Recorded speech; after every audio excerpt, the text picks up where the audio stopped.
4 February अर्थात जागतिक cancer दिवस। गेल्या काही दिवसांपासून आपण ऐकतोय की आपल्या आसपासचे अनेक जण हे कर्करोगाने ग्रासलेले आहेत। यामध्ये विशेष करून आपल्या आहाराविषयी आणि व्यायामाविषयी अत्यंत जागरूक असलेल्या मोठमोठ्या सेलिब्रिटींचाही समावेश आहे। भारतात दरवर्षी 7 लाखांपेक्षा जास्त लोकांमध्ये कर्करोगाचं निदान होतं। 2026 पर्यंत हेच प्रमाण 14 लाखांपर्यंत वाढण्याची शक्यता आहे। संपूर्ण जगात 1 अब्जापेक्षा जास्त रुग्ण कर्करोगाने ग्रस्त आहेत। कर्करोग म्हणजे शरीरपेशींचं अनैसर्गिक विकृत विभाजन आणि अतिरिक्त वाढ। या वाढीचा फैलाव शरीरात कुठेही होऊ शकतो।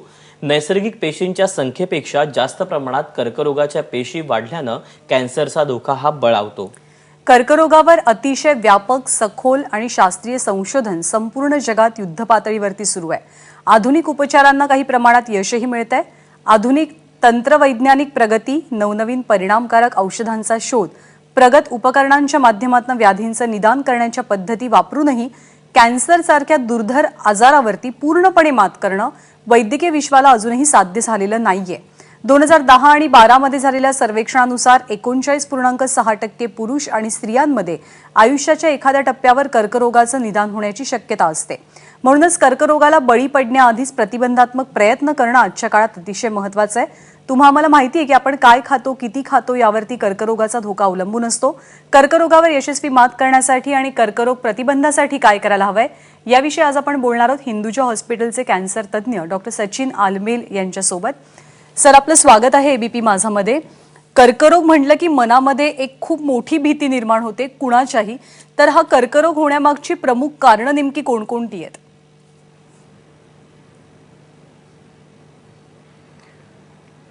प्रमुख कारण म्हणजे बेसिकली व्यसन, स्मोकिंग, अल्कोहोल, बॅड आणि म्हणजे दारू, आणि त्याशिवाय आपले जे आहार वगैरे असतो तोही प्रॉपर घेतला नाही तर त्याच्यामुळे पण होण्याची शक्यता असते। अमुक व्हायरल इलनेसेस म्हणा, म्हणजे आपण ऐकूनच असू की हेपॅटायटिस बीचे इन्फेक्शन, हेपॅटायटिस सीचे इन्फेक्शन वगैरे, त्याच्यामुळे लिव्हरचा कॅन्सर होण्याची शक्यता वगैरे आपल्याला माहीतच आहे। तर हे मुख्य कारण आहेत। आणि स्त्रियांमध्ये आपण बघतो की सर्वायकल कॅन्सर त्याचाही प्रमाण जास्त रुरल एरियामध्ये आहे। आणि हे सगळे बेसिकली फ्यू कॅन्सर्स जे आपल्याला कॉमन कारण माहिती आहेत। तशा बघितलं तर बरेचसे कॅन्सर त्यांचे कारणं आपल्याला माहीत नाही आहेत एवढ्यात, पण प्रिव्हेंट कसं करू शकतो त्याच्याबद्दल आपल्याला थोडी माहिती असते। मात्र डॉक्टर, कॅन्सर होऊ नये म्हणून काय काळजी नेमकी घ्यायला हवी?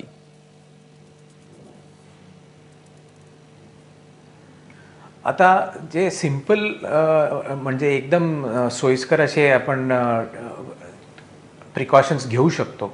म्हणजे आहारावर लक्ष, म्हणजे आहार म्हणजे काय की बेसिकली व्हेजिटेरियन आहार। आजच्या पेपरमध्येच तुम्ही वाचलं असेल की व्हेजिटेरियन आहार घेतल्याने टाटा हॉस्पिटलनी हा रिसर्च केला आहे आणि त्यांचं म्हणणं असं आहे की व्हेजिटेरियन खोराक घेतल्याने कॅन्सरचा प्रमाण कमी होऊ शकतो। नॉन व्हेजिटेरियन फूड स्टफ जे असतात, म्हणजे मेनली लाल मांस खाल्ल्याने जास्त कर्करोग होण्याची शक्यता असते। सो आहारावर लक्ष, एक्सरसाइज म्हणजे काही व्यायाम करणं हे आवश्यक आहे, कारण ओबेसिटी म्हणजे लठ्ठपणा ह्याच्याबरोबर पण कॅन्सरचा संबंध असतो। म्हणून आपल्याला हे 2-3 लाईफस्टाईल चेंजेस केल्याने आपल्याला कळेल की कॅन्सर आपण कसं अवॉइड करू शकतो। सर, आता आपण आहाराचा आणि व्यायामाचा उल्लेख केला, परंतु गेल्या काही महिन्यांपासून आपण पाहतोय की अनेक सेलिब्रिटी जे आपल्या आहाराबद्दल, खाण्यापिण्याबद्दल आणि विशेष करून व्यायामाबद्दल सुद्धा खूप जागरूक असतात, त्यांना कॅन्सरचं निदान झालं। मग यामुळे थोडंसं आश्चर्य सुद्धा वाटतं आणि मनात भीती निर्माण होते।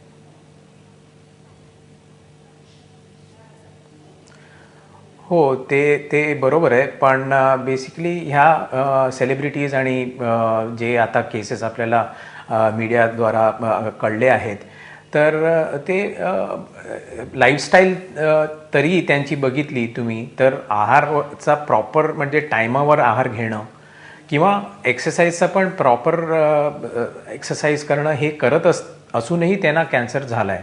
तर तेच मागच्या स्टेटमेंटमध्ये मी तुम्हाला सांगितलं की बरेचसे कॅन्सर आपल्याला कारणं माहिती आहेत, पण बरेचसे कॅन्सर असे पण आहेत की त्यांची कारणं आपल्याला अजून माहीत नाही आहे आणि त्याचा अजून संशोधन चाललेलं आहे. तर जे आपल्याला माहीत आहे आणि जर का आपण त्याची काळजी घेतली तर ॲटलिस्ट जे कॉमन कॉजेस आहेत आणि ज्याच्याने कॅन्सर होतात ते तर आपण अवॉइड करू शकू. मात्र डॉक्टर, तुम्ही ज्या पद्धतीने म्हणतात की आपण अवॉइड करू शकू, मात्र असं बरेचदा होतं की निदान या गोष्टींचं पटकन समजत नाही की हा कॅन्सर झालेला आहे, फार उशिरा हे समजतं. याची नेमकी काय बेसिक लक्षणं असतात?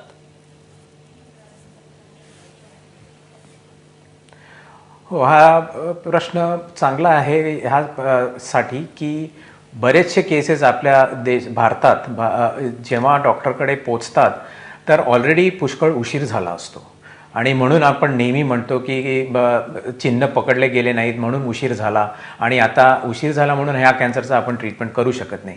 तर कोणताही असा बॉडी सिग्नल म्हणजे मी नेहमी माझ्या पेशंट्सना सांगतो की काही असं नवीन तुम्हाला शरीरात दिसलं, गाठ म्हणा किंवा सूज म्हणा किंवा खोकला म्हणा, की जो नॉर्मल औषधं वगैरे घरगुती इलाज करूनही ते बरं होत नसेल, एक आठवडा 10 दिवस तुम्ही वाट बघितली आणि त्यानंतरही काय त्याला काय म्हणजे औषधांचा उपयोग झाला नाही, तर तसे चिन्ह जर का तुम्हाला डेव्हलप झाले असतील तर इमिजिएटली तुम्ही एका स्पेशलिस्ट किंवा एक कॅन्सर तज्ज्ञ किंवा एक MD फिजिशियन जो हे सगळं व्यवस्थित सिम्पटम्सचं काय म्हणतात त्याला स्टडी करून तो प्रॉपर टेस्ट तुम्हाला सांगू शकेल, ज्याच्याने अर्ली डायग्नोसिस जे म्हणतो आपण ते होऊ शकेल. एक शंका आणखी विचाराविषयी वाटते, ती म्हणजे की आपण आतापर्यंत ना स्त्रियांच्या स्तनाच्या कर्करोगाविषयी खूप सारं ऐकलेलं होतं, मात्र गेल्या काही काळामध्ये पुरुषांच्या स्तनाविषयीच्या कर्करोगाचं सुद्धा प्रमाण वाढलंय, अशाही काही बातम्या कानावर आल्यात. याबद्दल काय सांगाल?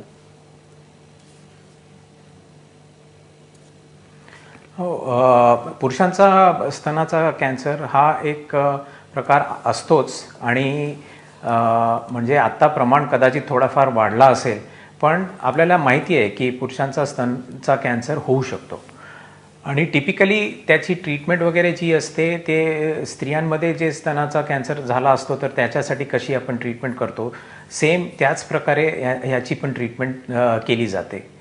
फक्त एवढं असं मानलं जातं की पुरुषांमध्ये जो स्तनाचा कॅन्सर असतो तो थोडासा स्त्रियांच्या स्तनाच्या कॅन्सरपेक्षा थोडासा ॲग्रेसिव्ह असतो, म्हणजे जास्त लवकर स्प्रेड होण्याची शक्यता असते. पण एक चांगली गोष्ट याच्यात असं आहे की स्तनाच्या कॅन्सर पुरुषांमध्ये तो लगेचच आढळतं, कारण कुठे थोडीशी सूज अशी दिसली तर जनरली पुरुष जे असतात ते येऊन डॉक्टरांची सल्ला घेतात आणि मग लगेच डायग्नोसिस होण्याची शक्यता वाढते. डॉक्टर, सध्या सोशल मीडियावरती किंवा व्हॉट्सॲपवरती असे भरपूर मेसेजेस वाचायला मिळतात की तुम्ही हे फळ खा मग तुम्ही कॅन्सरपासून दूर राहाल, किंवा तुम्ही ही भाजी रोज खा तुम्हाला कॅन्सर होणार नाही, हे तेल वापरा ते तेल वापरू नका. तर खरंच असं काही आहे का की काही स्पेसिफिक फळं किंवा भाज्या किंवा तेलाचे प्रकार हे अवॉइड केल्यामुळे किंवा हे खाल्ल्यामुळे आपल्याला कॅन्सर होत नाही?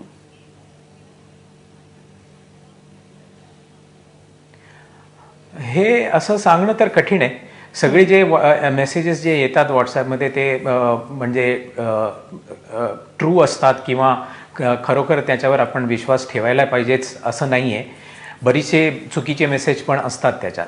पण तुम्ही जे सांगितलं की अमुक भाज्या खाल्ल्याने कॅन्सर नाही होत किंवा अमुक फ्रूट्स घेतल्याने कॅन्सर नाही होत, तर हे सगळे जे मेसेजेस आहेत त्यांना थोडाफार म्हणजे तथ्य आहे. कारण आपण पूर्वी पण मी सांगितलं की व्हेजिटेरियन आहारमुळे कर्करोगाचा जो इन्सिडेन्स आहे तो आपण थोडाफार कमी करू शकतो.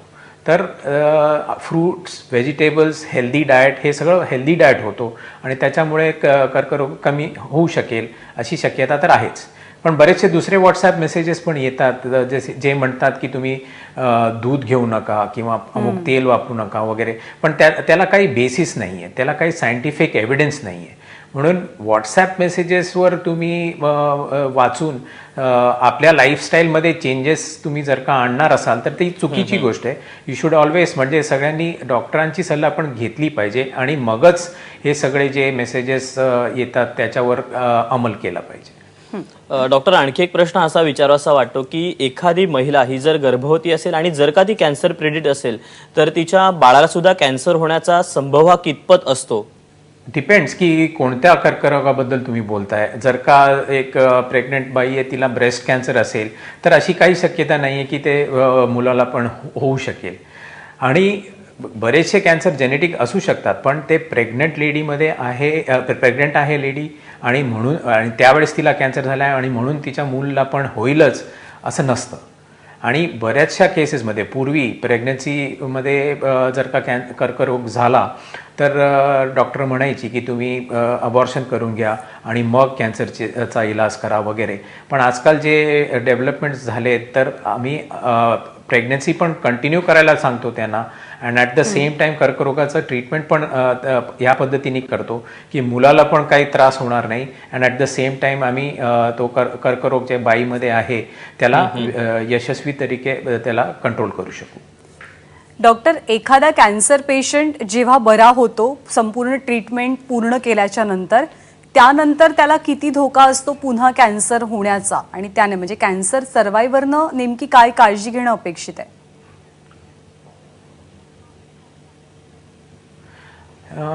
ह्याच्यात पण डिपेंड्स की कोणत्या कॅन्सरनी तो रिकवर झाला आहे. आता बरेचसे ब्लड कॅन्सर वगैरे असतात तर ते क्युअर झाले तर चांगल्यापैकी आपण असं म्हणू शकतो. म्हणजे आम्ही काय जनरली पेशंटना सलाह अशी असते आमची की ट्रीटमेंट संपल्यानंतर जर का 2 वर्षापर्यंत रोग परत नाही आला तर मग आपण असं सेफली अज्युम करू शकतो की हा रोग त्यांचा मिटला.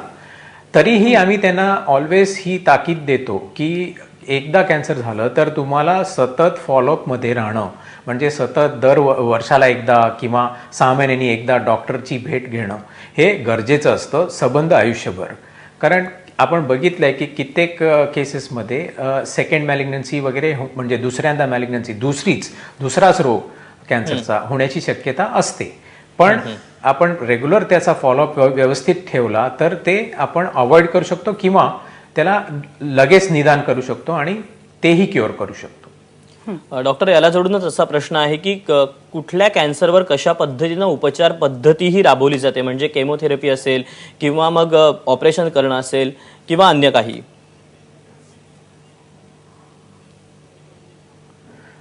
सो कॅन्सरचे ट्रीटमेंटचे प्रकार आता तुम्ही सांगितल्याप्रमाणे किमोथेरपी एक प्रकार आहे. त्याशिवाय आपल्याला सर्जरी शस्त्रक्रिया वगैरे करणं आवश्यक असतं अमुक रोगांमध्ये. आणि त्याशिवाय रेडिओथेरपी जे म्हणतो ते एक्सरेनी ट्रीटमेंट केली जाते. तर हे सगळे ट्रीटमेंट गरजेचे असतात. आणि ह्या 3 मोडॅलिटी म्हणतो आपण ह्या ट्रीटमेंटच्या, आणि हे तिन्ही मोडॅलिटी आपण वापरू शकतो ट्रीटमेंटमध्ये. आणि कुठे ना कुठेतरी कोणत्याही कॅन्सरला ह्या तिन्ही ट्रीटमेंट मोडॅलिटी मधनं एखादी मोडॅलिटी वापरलीच जाते. आता नवीन जे ट्रीटमेंट आपण म्हणू शकतो ते आहेत की इम्युनोथेरपी, जे एक पार्ट ऑफ किमोथेरपीच आहे. तर इम्युनोथेरपी आजकाल तुम्ही वाचत असाल पेपरमध्ये की त्याच्यावर खूप जास्त म्हणजे संशोधन चालू आहे. आणि अमुक इम्युनोथेरपी जी औषधं आहेत जी इंट्रोड्यूस केली गेली आहेत त्याच्यामुळे खराब कॅन्सर म्हणजे फेफड्यांचा कॅन्सर म्हणा किंवा अमुक स्पेशल टाईप ब्रेस्ट कॅन्सर म्हणजे स्तनाचा कॅन्सर म्हणा, त्याच्यावर खूप चांगले आपल्याला रिझल्ट मिळायला लागलेत. सर, ज्यांना ज्यांना कॅन्सर होतो बरेच जण मानसिकदृष्ट्या खूप खचून जातात. ते त्या आजारातनं फिजिकली कोपअप करतात पण मानसिकदृष्ट्या त्यांना जमत नाही. पण अशी बरीचशी उदाहरणं आहेत की जी खूप पॉझिटिव्हली पुढे जातात आणि एक वेगळी प्रेरणा सर्वांनाच देतात. तर आपल्या इतक्या वर्षांच्या प्रॅक्टिसमध्ये अशी उदाहरणं तर आपल्या नजरेसमोर बरीच असतील की ज्यांनी कॅन्सरला पॉझिटिव्हली घेतलं, उपचारानंतर मात केली आणि आता ते खूप सुंदर आयुष्य जगतायत. हो, असे बरेचशी उदाहरणं मी देऊ शकतो. पण 1-2 उदाहरणं अशी देऊ शकतो की एक मुलगी म्हणजे दिल्लीहून आलेली, तिला हॉचकिन्स लिम्फोमा होता. तर नॉर्मल जी आपण एरवी ट्रीटमेंट देतो, हॉचकिन्स जनरली एक क्युरेबल म्हणजे मिटण्यासारखा रोग मोजला जातो. तर नॉर्मल ट्रीटमेंट तिने संपवलं. तिचं लग्नही झालं नव्हतं पण लग्नाची वयाची होती ती. आणि नॉर्मल ट्रीटमेंट तिची संपली. त्यानंतर सगळं व्यवस्थित होतं. परत ती दिल्लीला गेली आणि एक 2-3 महिन्यानंतर तिला तो रोग रिलॅप्स झाला, म्हणजे परत आला. तर ती परत माझ्याकडे आली आणि त्यानंतर आम्ही तिला हाय डोस किमोथेरपी आणि स्टेम सेल ट्रान्सप्लांट जे तुम्ही ऐकून असाल ते केलं.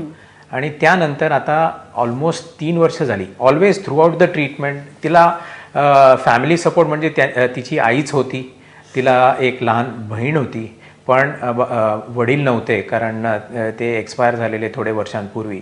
सो एक लहानशी फॅमिली आणि पण एकमेकांना त्यांनी असं व्यवस्थित सपोर्ट दिला. तर ती ट्रान्सप्लांट वगैरे पण व्यवस्थित करून तिचं झालं. आता ती कामानिमित्ते अमेरिकेला शिफ्ट झाली.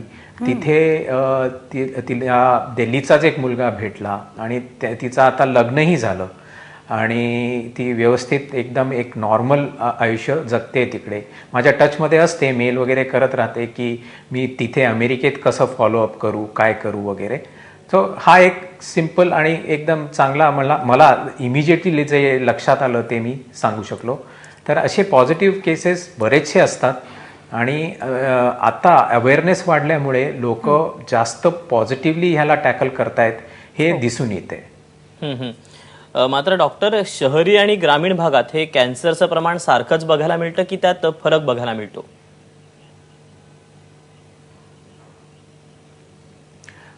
ग्रामीण भागात तुम्ही बघायला गेलं तर तसं म्हणजे शहरांपेक्षा ग्रामीण विभागात थोडंसं कमी असू शकेल अशी आपली अपेक्षा की कर्करोगाचा इन्सिडेन्स.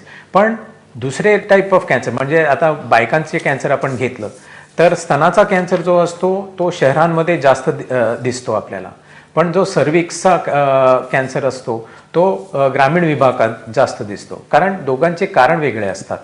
आता सर्व्हिक्सचा कॅन्सर म्हणजे ते हायजीन म्हणजे स्वच्छता वगैरे व्यवस्थित पाळली नसल्यामुळे होण्याची शक्यता जास्त असते त्याच्यात, म्हणून त्याचा इन्सिडेन्स तिथे जास्त आहे. वेरॅज आपण शहरात बघितलं तर स्तनाचा कॅन्सर जास्त असतो. दुसरी गोष्ट की तंबाखू सेवन ह्याचा प्रकार म्हणजे ह्याचा प्रमाण संबंध भारत देशात बराच जास्त आहे आणि ग्रामीण विभागात तर तो जास्तच आहे. आणि म्हणून जबड्याचा कॅन्सर म्हणा किंवा हेड अँड नेक जे कॅन्सर म्हणतो आपण त्या कॅन्सरचा कर्करोगाचा प्रमाण ग्रामीण विभागात जास्त आहे. आणि शहरात स्मोकिंगमुळे फेफड्यांचा कॅन्सर वगैरे जास्त आहे. सो असे थोडेसे आपण डिफरन्शिएशन करू शकतो शहरात आणि ग्रामीण विभागात जे कॅन्सर होतात. हां सर, कॅन्सरवरची उपचार पद्धती जी आहे ती खूप खर्चिक आणि महागडी आहे. त्याचा खर्च कमी होऊ शकतो कारण दुसरं म्हणजे बरेचसे सेलिब्रिटी हे उपचारांसाठी परदेशी जातात. मग यामधनं हा गैरसमज सुद्धा पसरण्याची शक्यता असते का की आपल्याकडे म्हणजे आपल्या देशात इफेक्टिव्ह उपचार पद्धती नाहीये?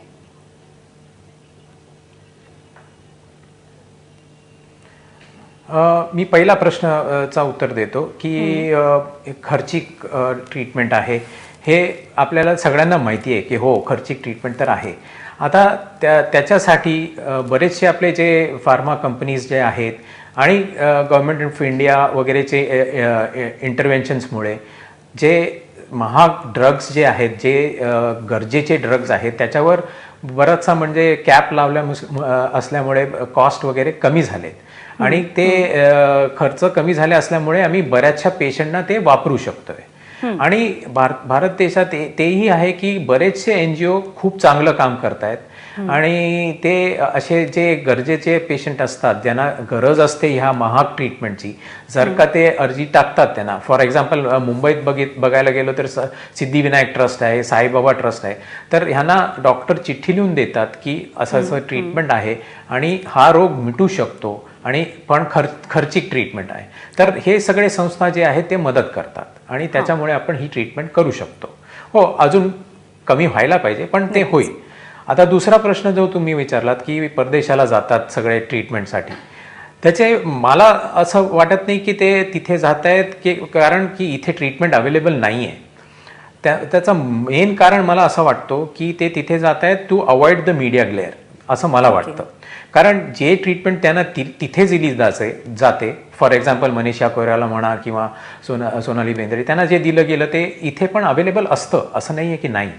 But at the same time I feel की त्यांना तिथे जास्त प्रायव्हसी वगैरे मिळेल वगैरे म्हणून ते कदाचित तिथे जात असतील. अच्छा. डॉक्टर, आज आपण कॅन्सर कशामुळे होतो, त्याची उपचार पद्धती आणि आपण काळजी काय घ्यायला हवी आहे याबद्दल खूप सुंदर चांगलं मार्गदर्शन केलं. त्याबद्दल मनापासून धन्यवाद आणि वेळ दिल्याबद्दल सुद्धा थँक्यू सो मच.